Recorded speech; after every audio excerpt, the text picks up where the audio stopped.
우리에게 주신 하나님의 말씀은 느헤미야 6장의 말씀입니다. 느헤미야 6장 6절부터 9절까지의 말씀 제가 대독해서 읽도록 하겠습니다. 그 내용은 다음과 같다. 당신과 유다 사람들이 반역을 모의하고 있고 당신이 성벽을 쌓는 것도 그 때문이라는 소문이 여러 민족 사이에 퍼져 있어 가슴 묻어 이 사실을 확인하였어. 더구나 이 보고에 따르면 당신은 그들의 왕이 되려고 하고 있으며 예루살렘에서 당신을 왕으로 떠받들고서 유다의 왕이 있다고 선포하게 할 예언자들까지 이미 임명하였다는 말을 들었어. 이러한 일은 이제 곧 왕에게까지 보고될 것이요, 그러니 만나서 함께 이야기합시다. 나는 그에게 회답을 보냈다. 당신이 말한 것은 사실이 아니요, 당신이 마음대로 생각하여 꾸며낸 것일 뿐이요. 그들은 우리에게 으름장을 놓았다. 그렇게 하면 우리가 겁을 먹고 공사를 중단하여 끝내 완성을 못할 것이라고 생각한 것이다. 하나님, 나에게 힘을 주십시오. 하나님의 사역을 방해하는 세력에 대한 설명이 오늘 본문 말씀에서 소개가 되고 있습니다. 느헤미야 6장의 말씀은 이러한 내용들을 계속해서 우리에게 보여줍니다. 3차 귀환 후에 하나님의 나라를 세우기 위해서 애쓰는 하나님의 백성들을 혼란하게 하고 분열을 일으켜서 그들 사이에 서로에게 반목을 일으키게 하면서 주님의 사역을 방해했던 대표적인 인물에 대한 말씀이 바로 오늘의 말씀입니다. 당시에 성벽 공사를 방해하는 것, 이것은요 단순히 그 공사를 방해하는 것이 아니잖아요. 하나님의 사역을 방해하는 일이었습니다. 자, 오늘 본문 이후에 나오는 16절에 보면요, 이 원수들이 이 공사가 하나님의 도움으로 이루어졌다는 것을 알고 있었다라고 기술을 하고 있습니다. 자, 이 말은 그 성벽이 완성되고 나서야 그렇게 알았다라는 의미가 아니고요, 이미 이 사역이 이루어지고 진행되어져 나아갈 때 이것이 여호와 하나님의 이름을 높이는 사역이었음을 알고 있었다는 뜻이고요. 그래서 끝까지 막으려고 했지만 자신들의 그런 악한 시도가 성공할 수 없도록 하나님께서 인도하셨구나라는 것을 그들이 인정했다라고 하는 의미를 갖고 있습니다. 이 방해 사역의 주축이었던 사람이 바로 도비야라고 하는 사람입니다. 사실 도비야는요 암몬 사람으로 이방인인데 원래 그 이름의 뜻은요 여호와는 선하시다라는 좋은 뜻을 가지고 있습니다. 자, 이렇다는 것은 그가 유대계 개종자이거나 유다 귀족과 연계했던 사람임을 나타냅니다. 자폰이나 섞여버린 민족성을 대표한다, 이렇게 이해를 하시면 될 것 같습니다. 그는 이스라엘 공동체의 그 정체성과 거룩함을 훼손하려고 하는 세력들을 상징했던 그러한 인물입니다. 이런 세상 세력 그리고 악한 영에 의해서 주도되는 세력들의 특징이 이 도비야라는 사람에게서 그대로 드러납니다. 그는요 조롱과 심리전에 능통했던 사람입니다. 오늘 말씀 앞장에 나오는 4장에 보면요, 느헤미야와 그 공동체가 성벽 건축 사역을 이렇게 진행해 나아갈 때 그 성벽 건축을 뭐라고 이야기했냐면, 그 성벽에는 여우 한 마리가 올라가면 그냥 무너져 버릴 성벽이다, 이렇게 주위에 이야기해 대고 다녔습니다. 상대가 하는 일을요 축소하고 상대의 것은 무시하면서 상대에 대해 나쁜 평가를 유도하고 그렇게 주의를 선동해서 자신의 이익과 목적을 관철하려 했던 사람이 바로 이 도비야입니다. 하나님의 공동체에서 이런 류의 사람이 가장 위험한 인물이죠.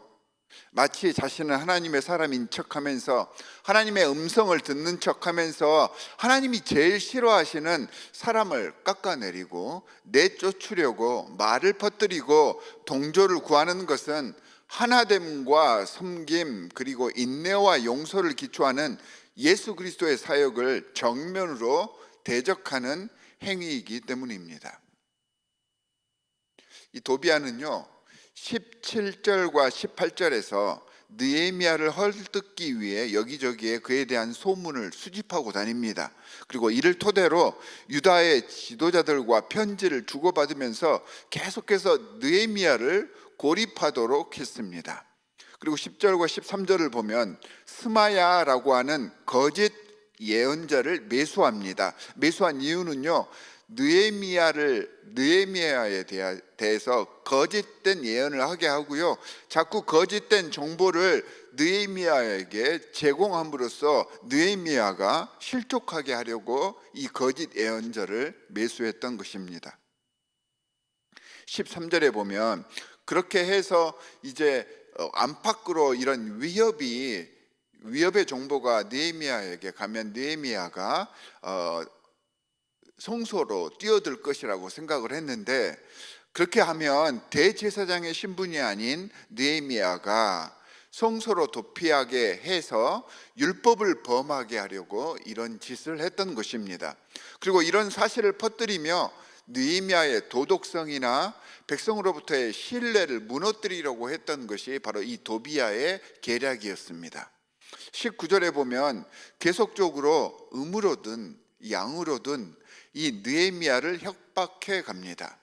느헤미야의 주도권을 흔들기 위해서 그의 모든 말들에 대해서는 무조건 부정적으로 대처를 하면서 그의 지도자로서의 권위를 흔드는 분위기를 모든 모임과 공동체 속에서 사람들 앞에서 행했던 것이죠.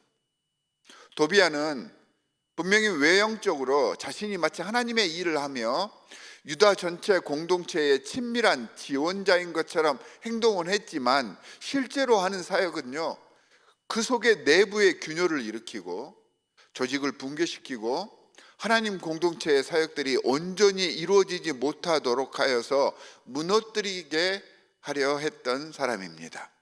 정말 중요한 영적 지침을 우리에게 깨닫게 합니다.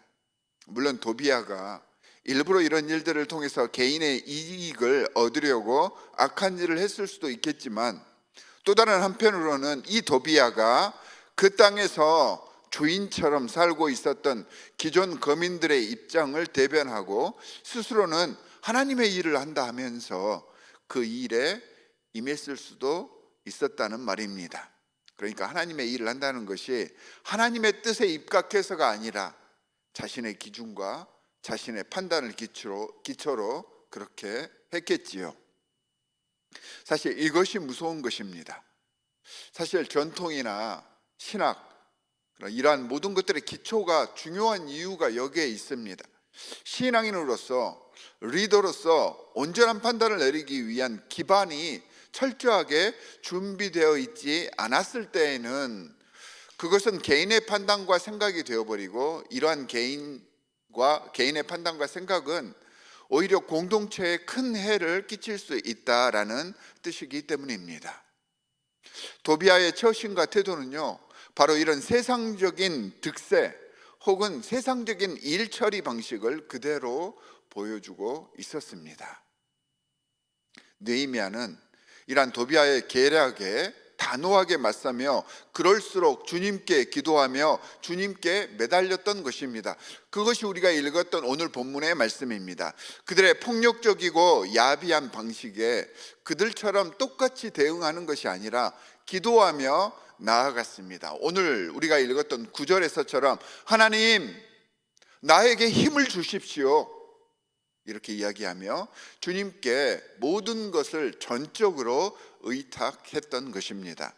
그리고 이런 대적들의 죄악을 낱낱이 주님께 아뢰며 하나님, 이 대적들 복수해 주십시오, 이렇게 구하는 것이 아니라 14절 말씀에 보면 그들의 일을 잊지 마십시오 라고만 언급하며 역시 그 대적들에 대한 처리는 하나님께 모든 것을 맡겼던 것입니다.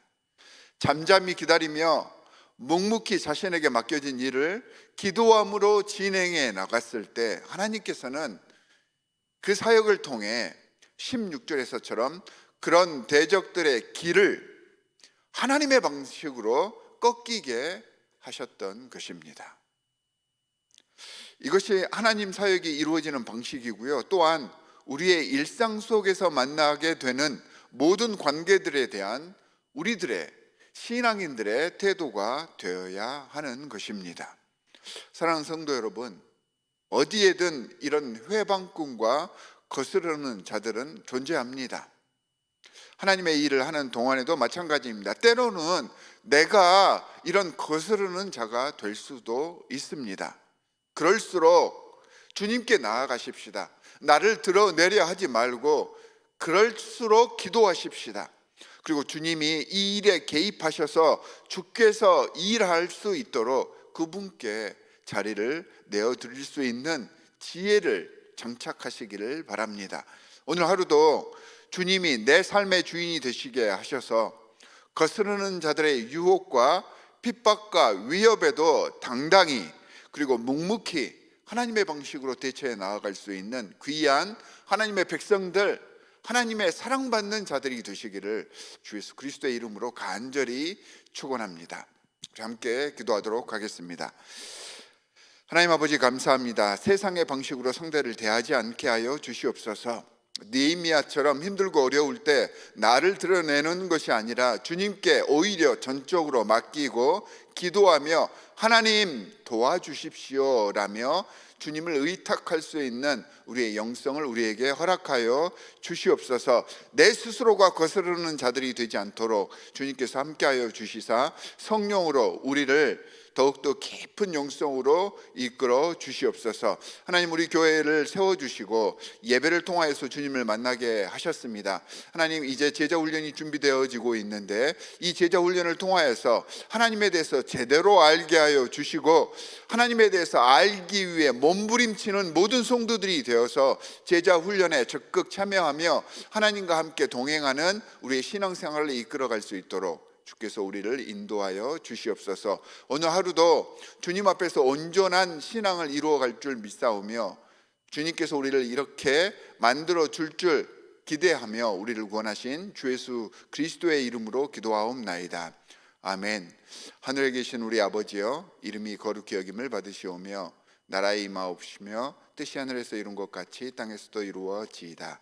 오늘날 우리에게 일용할 양식을 주옵시고 우리가 우리에게 죄 지은 자를 사하여 준 것 같이 우리 죄를 사하여 주옵시고 우리를 시험에 들게 하지 마옵시고 다만 악에서 구하옵소서. 나라와 권세와 영광이 아버지께 영원히 있사옵나이다. 아멘.